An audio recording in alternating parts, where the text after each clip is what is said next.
Hello student, नमस्ते। दोस्तों, हम भूगोल की एक सीरीज पढ़ रहे हैं। ये सीरीज मेरी बहुत ही बेहतरीन ढंग से चल रही है। आप लोगों का ढेर सारा प्यार हमें मिल रहा है। इसके लिए हम तहे दिल से आपका हार्दिक स्वागत एवं अभिनंदन करते हैं। हम चाहते हैं कि आप इस सीरीज को और भी अच्छे तरीके से देखें और अपने दोस्तों को भी बताएं, सब लोग मिलकर पढ़ें। दोस्तों, हम अपने सीरीज में एक क्रमिक रूप से चल रहे हैं, जिसमें हमने पढ़ा था सौरमंडल।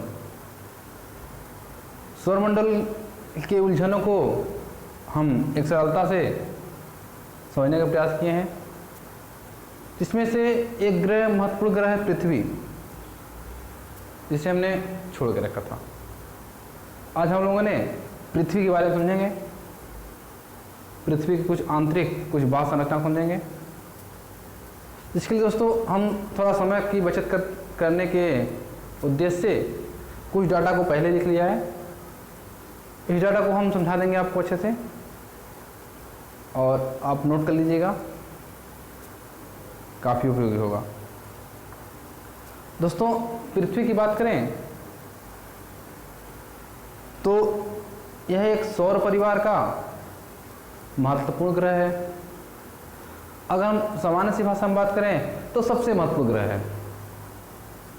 हम सबसे महत्वपूर्ण ग्रह इसलिए कह सकते हैं क्योंकि अगर हम बात करें, हम मनुष्य की बात करें, तो हम सिर्फ पृथ्वी पर निवास करते हैं और पृथ्वी के बारे में जानते हैं।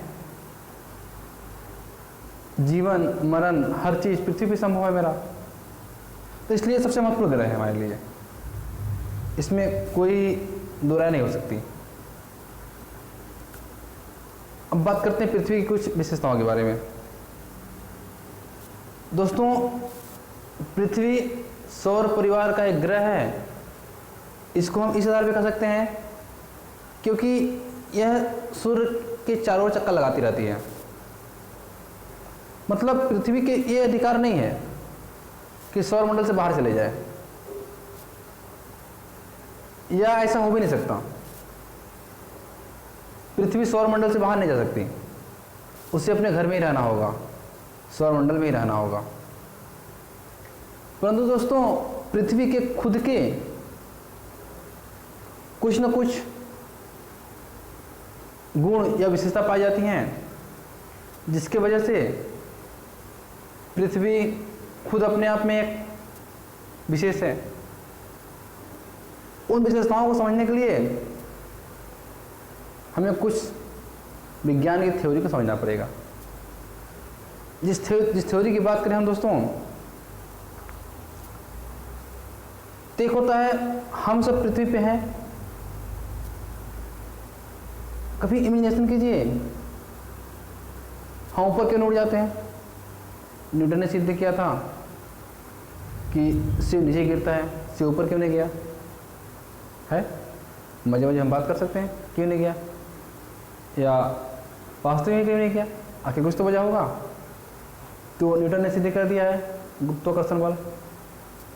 पृथ्वी की गुरुत्वाकर्षण बल तो है, ठीक है, लेकिन कितना गुरुत्वाकर्षण बल है। गुरुत्वाकर्षण बल क्या है, पृथ्वी अपने सब वस्तु खींचती है, ठीक है, कितना है। पृथ्वी का गुरुत्वाकर्षण बल 9.8 है। डाटा महत्वपूर्ण है, लिख लीजिएगा 9.8। अगला बात करें, अगर हमें ये समझिए कि हमें पृथ्वी से बाहर जाना है, किसी और ग्रह पे जाना है, हमें मंगल पे जाना है,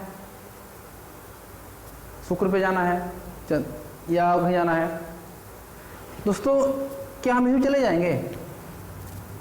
कैसे जाएंगे? क्योंकि पृथ्वी तो हर वस्तु को अपने आप खींचती है।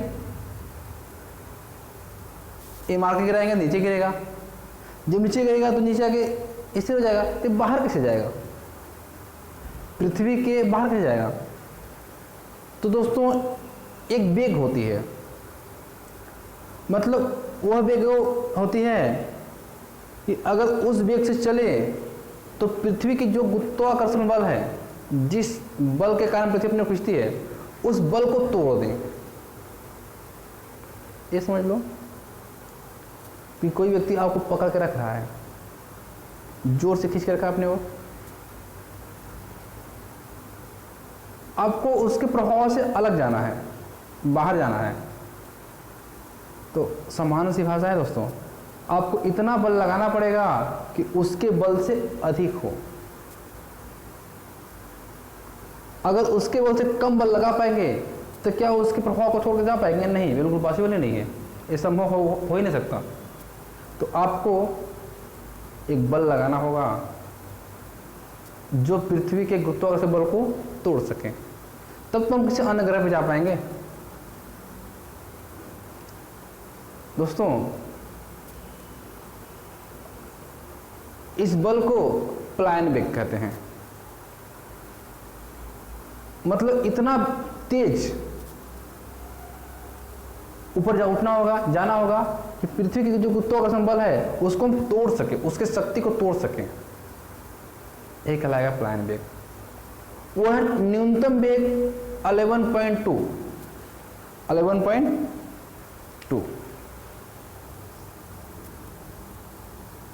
किलोमीटर प्रति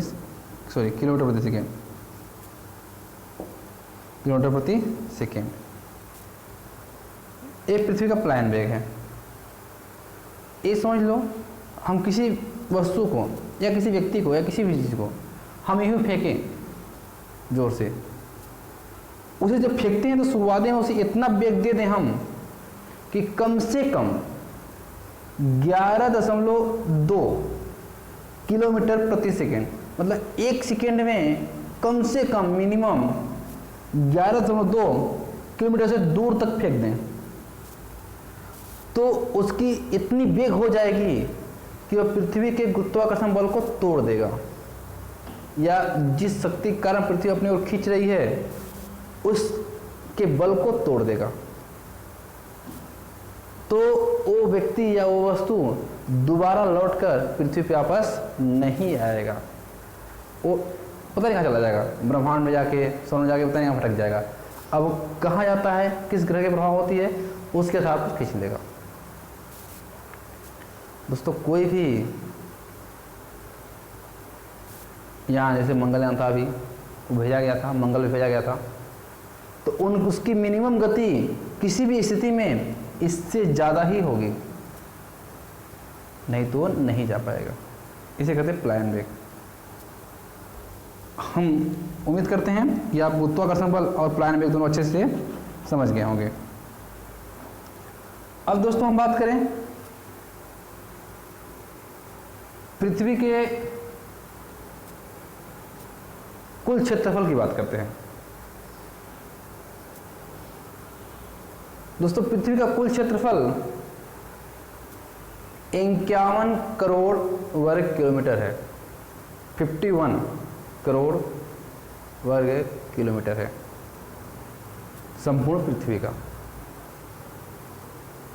इस क्षेत्रफल में से 36 करोड़ वर्ग किलोमीटर पर पानी है,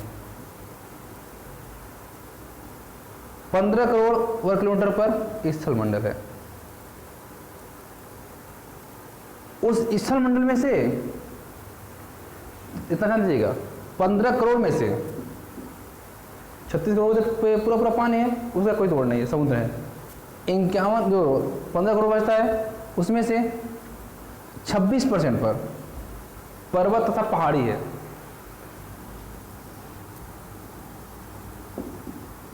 पर्वत तथा पहाड़ी है कितने पर? 26% पर। 33% पर पठार है और 41% मैदान है। दोस्तों, ये जो क्राइटेरिया होती है इसको बांटते हैं हम, इसको ऊंचाई के आधार पर बांटते हैं। अधिक ऊंचा हुआ पर्वत या पहाड़ी बोलेंगे। पठार होता है थोड़ा सा ऊपर भाग, उबड़ खाबड़ होगा। ये समझिए कि पहाड़ी तो नहीं है, पहाड़ी से कम ऊंचा है लेकिन मैदान से ऊंचा है बीच बीच में, ये पठार कहलाता है। मैदान समतल भूमि होती है। अगर सामान्य से अर्थों में कहा जाए तो कृषि योग्य भूमि मैदान कहलाएगी। जिस भूमि में हम कृषि कर सकें सरलता से वो भाग मैदान कहलाता है। पहाड़ी में भी कृषि करना संभव नहीं होता और पठारों में कुछ पठारी क्षेत्रों में भाई जो करते हैं जैसे कि बागानी कृषि, वो ठीक है, वो समस्या नहीं है, लेकिन समतल भूमि मैदान ठीक ना, ये कहलाएगा पृथ्वी का संपूर्ण क्षेत्रफल। मतलब पृथ्वी जो बॉल है एक गोल की तरह है और चारों तरफ का क्षेत्रफल निकालेंगे तो 51 करोड़ वर्ग किलोमीटर आएगा। उसमें से 36 करोड़ वर्ग किलोमीटर पानी है, 15 करोड़ पर स्थल मंडल है, इसमें से इतने इतने भाग पर ये चीज़ें हैं। ये भी महत्वपूर्ण डाटा है दोस्तों, जरूर लिखिएगा।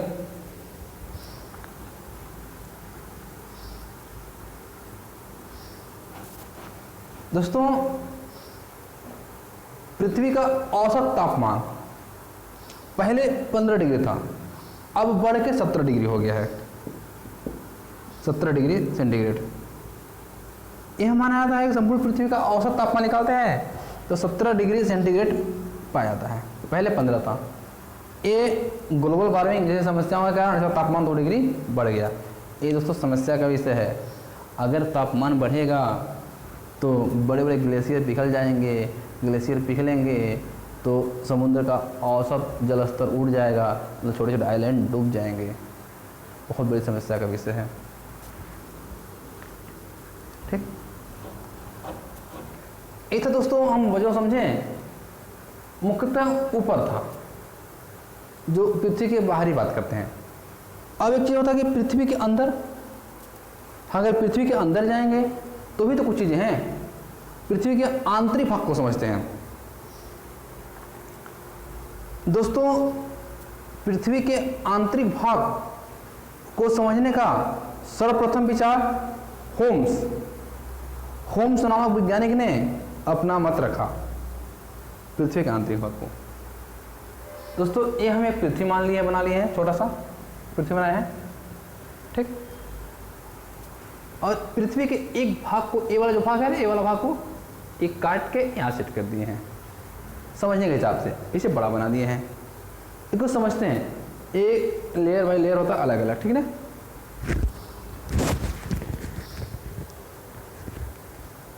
दोस्तों इसमें जो लेयर बाई लेयर होता है तो सबसे ऊपरी भाग को हम ऊपर पट्टी या क्रस्ट कहते हैं, जहां हम लोग हैं इसे ऊपर पट्टी या क्रस्ट कहेंगे। इसकी दोस्तों जो अगर हम ऊपर से नीचे को खोदेंगे तो कितने ऊंचा तक, कितनी मोटी परत को हम भूर पट्टी कहेंगे, 30 किलोमीटर। मतलब जहां हम हैं ऊपर में, सबसे ऊपर, इसके अंदर खोदें जमीन को तो 30 किलोमीटर तक गहरा ले जाएंगे, उस भाग को हम भूपर पट्टी के नाम से जानेंगे। क्या दोस्तों, भूपर पट्टी। अब बात करें भूपर पट्टी में तो इसका न्यूनतम गहराई मतलब अधिकतम गहराई कितना है, 30 किलोमीटर। दोस्तों यही है लगे हाथ, एक चीज और समझ लेते हैं हम कि भूपर पट्टी में पाए जाने वाले तत्व, ऊपरी भाग में पाए जाने वाला तत्व कौन कितना % है। दोस्तों ऊपरी भाग में पाया जाने वाला सर्वाधिक 46% ऑक्सीजन है। दोस्तों ये हम संपूर्ण पृथ्वी की बात नहीं कर रहे हैं, भूपर पट्टी पे बात कर रहे हैं। भूपर पट्टी पर सर्वाधिक तत्व ऑक्सीजन पाया जाता है लगभग 46%। दूसरे नाम पर सिलिकॉन है 27.27%। तीसरे नंबर पर एल्युमिनियम है, एल्युमिनियम है 8.13%। फिर मिलेगा लोहा 5%, कैल्शियम 3%, सोडियम 2.8%। ये जो दोस्तों है भूपर पट्टी पर पाए जाने वाले तत्व हैं, मतलब ऊपरी भाग पर ये चीजें पाई जाती हैं। अब बात करें हम भूपर पट्टी, समझे दोस्तों हम लोगों ने। अब भूपर पट्टी के बाद एक आता है भाग आता है, उसे मेंटल कहते हैं या मेंटिल, ठीक। दोस्तों जहाँ से भूपर पट्टी खत्म हो रही है और मेंटिल भाग शुरू हो रहा है, ठीक। तो उस भाग को दोस्तों उस एक सीमा रेखा बनता है, कोई समझेंगे ना कि भूपर पट्टी ऊपर है, नीचे मेंटिल है, तो कुछ ना कुछ विशेषता अलग होगा, कुछ तो ऊपर का नीचे का संबंध अलग अलग होगा ना। इस सीमा रेखा को, इस विभाजक रेखा को हम कहते हैं कॉनराइड असंबद्धता। कॉनराइड असंबद्धता मतलब ऊपर के भूपर पट्टी और मेंटिल जहाँ शुरू होता है उस बीच के भाग को कहते क्या है? कॉनराइड असंबद्धता। दोस्तों भूपर पट्टी जो होता है वो तो उपयुक्त किया, उसके बाद हम 2900 किलोमीटर तक नीचे जाएंगे तो वह भाग मेंटल कहलाता है या मेंटिल कहलाता है। 2900 किलोमीटर तक नीचे गहराई में जाएंगे तो पृथ्वी पे खोदते चलो 2900 किलोमीटर जाएंगे तो मेंटिल वाला भाग कहलाएगा। शुरू कहाँ होता है? 30 के बाद से। 30 के ऊपर क्या है? भूपर पट्टी है। 30 के बाद से शुरू होता है, कहाँ जाता है? 2900 किलोमीटर तक, ठीक। दोस्तों इसी में हम लगभग 100 किलोमीटर नीचे जाएंगे, एक लो ब्लास्टिक पोल पाया जाता है 100 किलोमीटर की गहराई पर, ठीक। देखिए दोस्तों बात करेंगे हम मेंटिल को भी दो भागों में बांटते हैं, ऊपरी मेंटिल और निचली मेंटिल, ठीक। ऊपरी मेंटिल निचली मेंटिल। ऊपरी मेंटिल 700 किलोमीटर तक होता है, निचली मेंटिल 700 लेकर 2900 किलोमीटर तक होता है। और इसको 200 से मानिए, 200 से 700 तक ऊपर में भूपर पट्टी लो ब्लास्टिक पोल का भाग माना जाता है। लेकिन दोस्तों जहाँ ऊपरी मेंटिल और निचली मेंटिल को हम बांटेंगे अलग अलग, दो नाम दिए हैं ना, ऊपरी ने क्यों अलग अलग दिए? कुछ विशेषता अलग होगा ना, उसे उस विभाजक रेखा को, उस सीमा रेखा को कहते हैं मोह असंबद्धता। मोह असंबद्धता मतलब असंबंध, दोनों का आपस में संबंध नहीं हो रहा है, तो क्या कहेंगे? मोह असंबद्धता। ये दोस्तों ऊपरी मेंटिल और निचली मेंटिल के बीच का भाग है मोह असंबद्धता, ठीक। क्या कहला गया मेंटिल? कितने तक? 2900 किलोमीटर तक। उसके बाद दोस्तों नीचे और जाएंगे तो मिलेगा कोण या कोर, अंग्रेजी में कोर कहेंगे, हिंदी में कोण कहते हैं, ठीक। तो मेंटिल और कोण को भी विभाजित भी करेगा, जहां से हम मानेंगे कि अलग अलग हो रहा है, मेंटिल अलग हो रहा है और कोण अलग हो गया। दोस्तों इस विभाजक रेखा कहते हैं गुटेनबर्ग असंबद्धता। गुटेनबर्ग असंबद्धता, जहां से अलग हो रहा है, जहाँ से मेंटिल और कोण अलग अलग हो रहे हैं, तो क्या कहेंगे? गुटेनबर्ग असंबद्धता। अर्थात हम कहें कि यहाँ से नीचे से जाएं तो 2900 किलोमीटर पर जाएंगे तो एक परत मिलेगी जो ऊपर और नीचे भाग को डिवाइड करेगा, उसे क्या कहेंगे? गुटेनबर्ग असंबद्धता।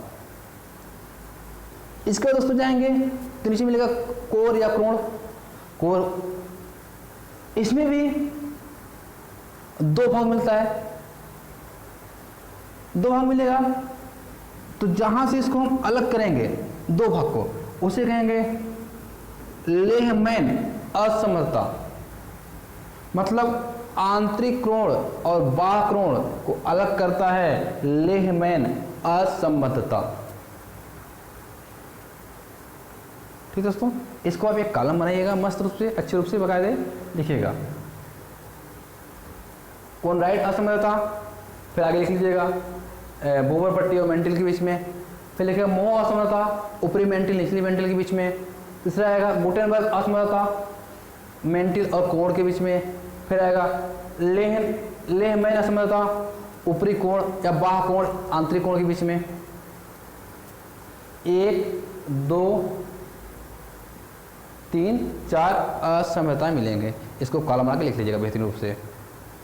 दोस्तों ये जो बाह्य असंबद्धता है, बाह्य कोण है और आंतरिक कोण, आंतरिक कोण 5150 से लेकर 6370 किलोमीटर तक पाया जाता है। मतलब यहाँ से अगर बात करें तो पृथ्वी की रेडियस सेंटर में जाने के लिए बीचों बीच में 6370 किलोमीटर के सफ़र करना पड़ेगा। इतना अंदर जाना पड़ेगा तो हम सेंटर में पहुँच पाएंगे। देखिए दोस्तों, एक देखिए चित्र बना के रखे हैं, रेखा लंबाई लिख रखे हैं 6370 किलोमीटर तक, ऊपर से लेकर के नीचे तक। ऊपर से लेकर नीचे तक आएंगे तो 6370 किलोमीटर तक जाना पड़ेगा, तब हम पहुंच पाएंगे करोड़ में सेंटर पॉइंट पे। ये पृथ्वी का सेंटर पॉइंट है दोस्तों। इस पॉइंट पे पृथ्वी का गुरुत्वाकर्षण बल काम नहीं करता, इतना ध्यान रखिएगा। क्वेश्चन आ जाए कि पृथ्वी के किस भाग में पृथ्वी का गुरुत्वाकर्षण बल काम नहीं करता, वो कोण है। सेंटर पॉइंट पृथ्वी का बिल्कुल कोण है, बीचों बीच भाग है, क्योंकि वो खींचेगा कहाँ, वहाँ तो हम पहुँच गए हैं, तो कहाँ खींचेगा, यही खींचता है। ठीक है। अगर बाह्य कोण की बात करें तो 2900 से लेकर 5150 किलोमीटर तक बाह्य कोण कहलाता है। दोस्तों, हम जैसे जैसे पृथ्वी के गहराई की ओर बढ़ते हैं, ऊपर से अंदर जाएंगे, वैसे वैसे पृथ्वी का घनत्व बढ़ता जाता है। घनत्व को हम पिछले वीडियो में समझ चुके हैं, एक बार और थोड़े से समझते हैं। घनत्व, जिसका घनत्व ज़्यादा होगा उसके अणु उतने पास पास होंगे, या सामान्य सी भाषा में कहा जाए तो उतना भारी होगा। जिसके अणु जितने दूर दूर होंगे वह उतना ही हल्का होगा, और उसके अणु उतने ही दूर दूर होंगे। मतलब पृथ्वी के ऊपरी भाग की बात करें भूमध्यरेखा में तो 2.9 घनत्व है, और सेंटर में पहुंचते पहुंचते कितना हो गया है 13.6। ये पूरा लगातार बढ़ते गया है। 2.9 शुरू हुआ है और लगातार बढ़ते गया है, कहाँ पहुंचा है 13.6 तक। मतलब दोस्तों, ऊपरी भाग जो पृथ्वी का है ना, वो बहुत ठोस नहीं है, बहुत मजबूत नहीं है। इस घनत्व के आधार पर हम एक परिणाम निकाल सकते हैं, ये बहुत मजबूत नहीं है। दोस्तों, ये जानकारी हम जो जानकारी हमने निकाला है कि ये जानकारी कैसे मिली, क्या मिली, इसका सोर्स दोस्तों एक सबसे बड़ा सोर्स होता है भूकंप और ज्वालामुखी। ज्वालामुखी और भूकंप क्रिया के कारण इन परिणाम को निकाल पाए हैं। वो परिणाम निकालने में हमारा बहुत महत्वपूर्ण योगदान दिए हैं। ठीक, अब बात करें कि जो ये पार्ट है भूप्रपट्टी, मेंटल और कोण, इसका आयतन कितना है और द्रव्यमान कितना है। दोस्तों, भूप्रपट्टी का बात करें हम तो 0.5 आयतन है। मतलब टोटल मिला के 100% होगा ना, कुल कितना मानेंगे हम 100% मानेंगे, 100%, ठीक ना।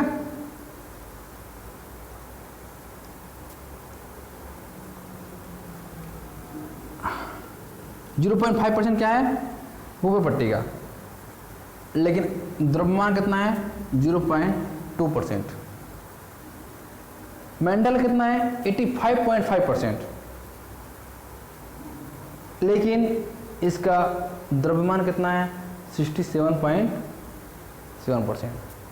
नीचे की बात करते हैं तो कोण दोस्तों, इसका द्रव्यमान है आयतन है 1.6% और द्रव्यमान है 32%। द्रव्यमान है 32%, और बीच में जो असमता बनता है वो वाला भाग अलग अलग है, ठीक है ना। मतलब सोचिए कि एक कोण का आयतन इतना कम होने के बावजूद भी इतना द्रव्यमान अधिक है, क्योंकि किसी घनत्व अधिक है। अगर घनत्व अधिक है तो द्रव्यमान अपने आप बढ़ जाएगा, इस चीज़ ध्यान रखिएगा। दोस्तों, ये थी पृथ्वी समझे थे। पृथ्वी में और कुछ चीज़ छूटी हुई हैं तो नहीं, लगभग संपूर्ण हो गया है। पृथ्वी का एक उपग्रह होता है जिसे हम चंद्रमा या मून कहते हैं, ये हम सब जानते हैं। और जो पृथ्वी के समान सी घटनाएं थी या जो तथ्य था, उन तथ्यों को हम बहुत बेहतरीन ढंग से समझने का प्रयास किए हैं। आप इसको समझिए, और हम बिल्कुल आपको निश्चित करना चाहते हैं कि आप इनको समझ गए तो आपका पृथ्वी के बारे में समान जानकारियाँ प्रतियोगी परीक्षा के आधार पर आपका कंप्लीट हो जाएगा। धन्यवाद दोस्तों, आगे हम फिर मिलेंगे। किसी और नए टॉपिक के साथ। तब तक के लिए आप अपना ध्यान रखिएगा और पढ़ाई करते रहिएगा। लॉकडाउन में घर में रहिए, सुरक्षित रहिए और घर वालों के साथ रहिए और हमारे यूट्यूब चैनल से साथ जुड़िए और जी तोड़ पढ़ाई कीजिए। Best of luck.